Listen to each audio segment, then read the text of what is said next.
The Nike Shox Ride 2nd of May not be making major headlines right now, but it continues to quietly deliver solid and wearable designs during its return. For spring 2026, Nike is introducing a clean and understated grayscale colorway aimed at everyday use.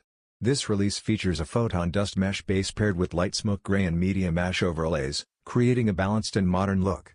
Black accents appear across the upper and extend down to the iconic Shox columns, adding contrast without being overpowering. While the Shox Ride 2 silhouette is naturally bold and futuristic, this colorway takes a more toned-down approach. It is not designed to grab attention instantly, but instead focuses on versatility and daily wear appeal.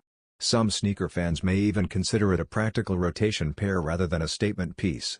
The Nike Shox Ride 2 in light smoke gray medium ash black Photon Dust is scheduled to release in spring 2026, priced at $190 and available in men's sizing.